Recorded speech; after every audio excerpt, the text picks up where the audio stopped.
ಶಿವಾಯ ನಮಃ. ಸರ್ವರಿಗೂ ಶರಣು ಶರಣಾರ್ಥಿಗಳು. ನುಡಿಯಲ್ಲಿ ಎಚ್ಚೆತ್ತು ನಡೆಯಲ್ಲಿ ತಪ್ಪಿದಡೆ ಹಿಡಿದಿದ್ದ ಲಿಂಗವು ಘಟಸರ್ಪನಯ್ಯ. ನುಡಿಯಲು ಬಾರದು ನಡೆಯಲು ಬಾರದು ಲಿಂಗ ದೇವನೇ ದಿವ್ಯವೋ ಅಯ್ಯ. ಬಡವನ ಕೋಪ ಅವುಡಿಗ ಮೃತ್ಯವಾದಂತೆ ಕಡೆಗೆ ದಾಂಟುದು ಕಾಣ ಕೂಡಲ ಸಂಗಮ ದೇವ. ವಿಶ್ವಗುರು ಬಸವಣ್ಣನವರ ವಚನದ ಮೂಲಕ ವಚನ ಕಥಾ ಪ್ರಪಂಚದ 10ನೇ ಸರಣಿಯ ಕಾರ್ಯಕ್ರಮಕ್ಕೆ ಶರಣು ಸ್ವಾಗತ. ಈ ವಚನಕ್ಕೆ ಪೂರಕವಾದ ಒಂದು ಕಥೆಯನ್ನ ತಾವು ಹೇಳುವುದಕ್ಕೆ ಆಗುತ್ತದೆ. ಇದುವರೆಗೆ ನಾನು ಕಥೆಯನ್ನ ಹೇಳ್ತಾ ಇದ್ದೆ, ಆದರೆ ಈಗ ಒಂದು ಚಟುವಟಿಕೆಯ ಮೂಲಕ ಈ ಒಂದು ವಚನಕ್ಕೆ ಪೂರಕವಾದಂತಹ ಒಂದು ಚಿತ್ರಣವನ್ನ ಕೊಡೋದಕ್ಕೆ ಇಷ್ಟಪಡ್ತೇನೆ. ಈಗ ನಾನು ಹೇಳಿದ ಹಾಗೆ ಮಾಡಬೇಕು, ನಾನು ಮಾಡಿದ ಹಾಗೆ ಮಾಡಬಾರದು ಅನ್ನೋ ಒಂದು ಚಟುವಟಿಕೆ. ನಾನು ಹೇಳ್ತೇನೆ, ನೀವು ಮಾಡಬೇಕು. ಮಾಡ್ತೀರಲ್ಲ? ಖಂಡಿತ. ಬಲಗೈಯನ್ನು ಮೇಲಕ್ಕೆತ್ತಿ ಮುಷ್ಟಿ ಹಿಡಿಯಿರಿ. ತೋರು ಬೆರಳನ್ನು ತೋರಿಸಿ ಬಲ ಕಿವಿಯ ಮೇಲೆ ಹಿಡಿ, ಎಡ ಕಿವಿಯ ಮೇಲೆ ಹಿಡಿ, ಬಲ ಕೆನ್ನೆಯ ಮೇಲೆ ಹಿಡಿ, ಎಡ ಕೆನ್ನೆಯ ಮೇಲೆ ಹಿಡಿ, ಹಣೆಯ ಮೇಲೆ ಹಿಡಿ. ತಪ್ಪಾಯ್ತಲ್ವಾ? ಹೌದು. ನಾನು ಏನ್ ಹೇಳಿದೆ? ನೀವು ಹೇಳಿದಂತೆ ಮಾಡಬೇಕು, ಮಾಡದಂತೆ ಮಾಡಬಾರದು ಅಂತ. ಅಂದರೆ ಸಾಮಾನ್ಯವಾಗಿ ನಾವು ಹೇಗೆ ಮಾಡ್ತೀವಿ ಅದೇ ರೀತಿ ಬೇರೆಯವರು ಅದನ್ನ ಅನುಕರಿಸೋದು ಜಾಸ್ತಿ. ಇದಕ್ಕೆ ನಮ್ಮ ಶಾಲೆಯ ವಿದ್ಯಾರ್ಥಿಗಳಿಗೂ ಕೂಡ ಇದೊಂದು ಪ್ರಯೋಗವನ್ನ ಮಾಡಿದೆ. ಆ ಪ್ರಯೋಗದಲ್ಲಿ ಎಲ್ಲಾ ವಿದ್ಯಾರ್ಥಿಗಳು ನಾನು ಹೇಳಿದ ಹಾಗೆ ಮಾಡಲಿಲ್ಲ, ನಾನು ಮಾಡಿದ ಹಾಗೆ ಮಾಡಿದ್ರು. ಮಕ್ಕಳ, ಈಗ ನಾನು ಹೇಳಿದ ಹಾಗೆ ಮಾಡಬೇಕು, ಮಾಡಿದ ಹಾಗೆ ಮಾಡಬಾರದು. ಕೈಗಳನ್ನು ಮೇಲಕ್ಕೆತ್ತಿ ಬೆರಳುಗಳನ್ನು ಮುಷ್ಟಿ ಹಿಡಿಯಿರಿ. ತೋರು ಬೆರಳನ್ನು ತೋರಿಸಿ ಬಲಗಿವಿಯ ಮೇಲೆ ಹಿಡಿ, ಎಡಗಿವಿಯ ಮೇಲೆ ಇಡಿ, ಬಲ ಕೆನ್ನೆಯ ಮೇಲೆ ಇಡಿ, ಎಡ ಕೆನ್ನೆಯ ಮೇಲೆ ಇಡಿ, ತಲೆಯ ಮೇಲೆ ಇಡಿ, ಗಲ್ಲದ ಮೇಲೆ ಇಡಿ. ಚಟುವಟಿಕೆ ಮಾಡುವವರು ಈ ರೀತಿ ಮೋಸ ಹೋಗೋದಿಕ್ಕೆ ಒಂದು ವೈಜ್ಞಾನಿಕ ಕಾರಣ ಇದೆ. ಕಣ್ಣು, ಕಿವಿ, ಮೂಗು, ನಾಲಿಗೆ, ಚರ್ಮ ಇವುಗಳನ್ನ ಏನಂತ ಹೇಳ್ತೇವೆ? ಪಂಚೇಂದ್ರಿಯಗಳು ಅಂತ ಹೇಳ್ತಾರೆ.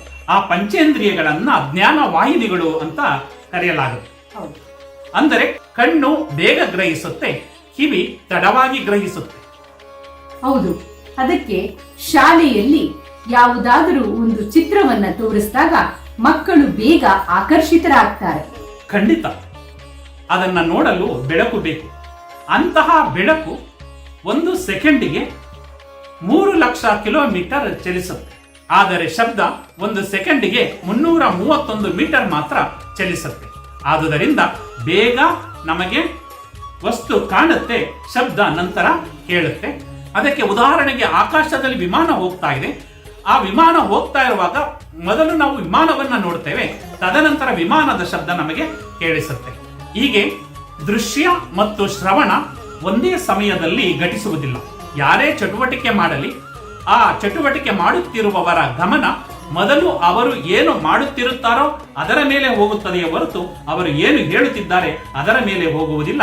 ಆದುದರಿಂದ ನಾವು ಕೇವಲ ಮಾತನಾಡುವಂತಹ ವ್ಯಕ್ತಿಗಳಾಗಬಾರದು, ನಾವು ಕೆಲಸ ಮಾಡುವಂತಹ ವ್ಯಕ್ತಿಗಳಾಗಬೇಕು. ಅಂದ್ರೆ ನುಡಿದಂತೆ ನಡೆಯುವ ಒಂದು ಚಾರಿತ್ರ್ಯವುಳ್ಳ ವ್ಯಕ್ತಿಗಳಾಗಬೇಕು ಅನ್ನೋದು ಈ ಒಂದು ವಚನದಲ್ಲಿ ಅಡಗಿದೆ. ಇದರಲ್ಲಿ 2 ಅಂಶಗಳನ್ನ ಹೇಳೋದಿಕ್ಕೆ ನಾನು ಇಚ್ಛೆ ಪಡ್ತೇನೆ. ಪ್ರತಿಯೊಬ್ಬ ಮನುಷ್ಯನಿಗೂ 2 ಕಣ್ಣುಗಳಿರುತ್ತೆ. ಒಂದು ಒಳಗಣ್ಣು, ಇನ್ನೊಂದು ಹೊರಗಣ್ಣು. ಹೊರಗಣ್ಣುಗಳು ಅಂದರೆ ಇವು 2 ಹೊರಗಣ್ಣುಗಳು. ಇವು ಬಾಹ್ಯದ ಕಣ್ಣುಗಳು ಅಥವಾ ಭೌತಿಕ ಕಣ್ಣುಗಳು ಅಂತ ಕರಿತೇವೆ. ಇನ್ನೊಂದು ಒಳಗಣ್ಣು ಅಂತ. ಭೌತಿಕ ಕಣ್ಣುಗಳು ಹೊರಗಿನ ಪ್ರಪಂಚವನ್ನು ನೋಡ್ತವೆ, ಆದರೆ ಒಳಗಿನ ಕಣ್ಣಿಗೆ ಕಾಣುವುದು ಆಧ್ಯಾತ್ಮಿಕ ಸತ್ಯ, ಅಂತಿಮ ಸತ್ಯ. ಸಾಮಾನ್ಯವಾದ ಬದುಕನ್ನ ನಡೆಸಬೇಕಾದರೆ ಕೇವಲ ಭೌತಿಕ ಕಣ್ಣುಗಳು ಸಾಕು. ವಿಶೇಷವಾದ ಬದುಕನ್ನ ನಡೆಸಬೇಕು, ಪ್ರತಿಯೊಬ್ಬರಲ್ಲೂ ಶಾಂತಿ, ಸಮೃದ್ಧಿ, ಸಂತೃಪ್ತಿ ನೆಲೆಸಬೇಕು ಅಂದರೆ ಅವರಿಗೆ ಒಳಗಣ್ಣು ಇರಬೇಕು. ಅಂತಹ ಒಳಗಣ್ಣನ್ನು ಹೊಂದಿರುವವರೇ ಮಹಾತ್ಮರು, ಶರಣರು. ಆದುದರಿಂದಲೇ ಶರಣರು ಏನು ನುಡಿದ್ರು ಆ ನುಡಿದಂತೆ ನಡೆದ್ರು. ಆದುದರಿಂದ ವಚನ ಸಾಹಿತ್ಯವನ್ನ 12ನೆಯ ಶತಮಾನದಲ್ಲಿ ರಚನೆ ಮಾಡಿದ್ರೂ ಕೂಡ 21ನೇ ಶತಮಾನದಲ್ಲಿಯೂ ಕೂಡ ಅದರ ಮೌಲ್ಯ ಹಾಗೇ ಉಳಿದುಕೊಂಡಿದೆ. ಆದುದರಿಂದ ಈ ಒಂದು ವಚನಕ್ಕೆ ಪೂರಕವಾಗಿ ನಾನು ಕಥೆಯನ್ನ ಹೇಳದೆ ಈ ಒಂದು ಚಟುವಟಿಕೆಯ ಮೂಲಕ ವೀಕ್ಷಕರಿಗೆ ಅದನ್ನ ಪ್ರಯೋಗಾತ್ಮಕವಾಗಿ ತೋರಿಸಬೇಕು ಅಂತ ನಾನು ಈ ಒಂದು ಚಟುವಟಿಕೆಯನ್ನ ಮಾಡಿಸಿದೆ. ಚಟುವಟಿಕೆ ಇಷ್ಟವಾಯಿತೆ? ಖಂಡಿತ ಬಹಳ ಇಷ್ಟವಾಯಿತು. ನೋಡಿದ್ರಲ್ವಾ ವೀಕ್ಷಕರೇ, ಯಾವಾಗಲೂ ನಾವು ಇನ್ನೊಬ್ರು ಮಾಡ್ದಂಗೆ ಮಾಡ್ತೀವಿ ಹೊರತು ಅವರು ಹೇಳ್ದಂಗೆ ನಾವು ಮಾಡೋದಿಲ್ಲ. ಇದು ಎಷ್ಟು ಮಟ್ಟಕ್ಕೆ ಸರಿ ಅಂತ ನಿಮ್ಗೆ ಈಗಾಗಲೇ ಈ ಚಟುವಟಿಕೆಯ ಮೂಲಕ ನಿಮಗೆ ತಿಳಿದು ಬಂದಿದೆ ಅಂತ ನಾನಾದರೂ ಭಾವಿಸಿರುತ್ತೇನೆ. ಈ ಸಂದರ್ಭದಲ್ಲಿ ನನಗೆ ಬಸವಣ್ಣನವರ ಒಂದು ವಚನ ನೆನಪಿಗೆ ಬರುತ್ತೆ. ಭಕ್ತಿ ಸುಭಾಷೆಯ ನುಡಿಯ ನುಡಿವೆ, ನುಡಿದಂತೆ ನಡೆವೆ, ನಡೆಯೊಳಗಾಗಿ ನುಡಿಯ ಪೂರೈಸುವೆ, ಮೇಲೆ ತೂಗುವ ತ್ರಾಸು ಕಟ್ಟಲೆ ನಿಮ್ಮ ಕೈಯಲ್ಲಿ, ಒಂದು ಜವೆ ಕೊರತೆಯಾದಡೆ ಎನ್ನ ನೆದ್ದಿ ನೀನೆದ್ದು ಹೋಗು ಕೂಡಲ ಸಂಗಮ ದೇವ ಅಂತ ವಿಶ್ವಗುರು ಬಸವಣ್ಣನವರು ವಚನದಲ್ಲಿ ನಮಗೆ ತಿಳಿಸಿದ್ದಾರೆ. ಅಂದ್ರೆ ನಡೆ ನುಡಿಗೆ ಬಹಳ ಪ್ರಾಮುಖ್ಯತೆಯನ್ನ ಮಹತ್ವವನ್ನ ಕೊಟ್ಟವರು ನಮ್ಮ ವಿಶ್ವಗುರು ಬಸವಣ್ಣನವರು. ಅದಕ್ಕೆ ಹೇಳ್ತಾರೆ ಒಂದು ಜವೆ ಕೊರತೆಯಾದಡೆ ಅಂತ ಹೇಳ್ತಾರೆ. ಅಷ್ಟು ವ್ಯತ್ಯಾಸವಾದ್ರೂ ಕೂಡ ನನ್ನ ಪ್ರಾಣವನ್ನ ತೆಗೆದುಕೊಂಡು ಹೋಗುವಂತ ದೇವರಿಗೆ, ಪರಮಾತ್ಮನಿಗೆ ಸವಾಲನ್ನ ಒಡ್ಡುತ್ತಾರೆ.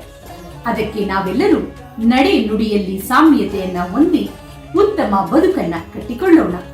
ಮುಂದಿನ ವಿನೂತನವಾದ ಮತ್ತೊಂದು ಕಥೆಯೊಂದಿಗೆ ಭೇಟಿಯಾಗೋಣ. ಸರ್ವರಿಗೂ ಶರಣಾರ್ಥಿಗಳು. ಬಸವರಾತ್ರಿ.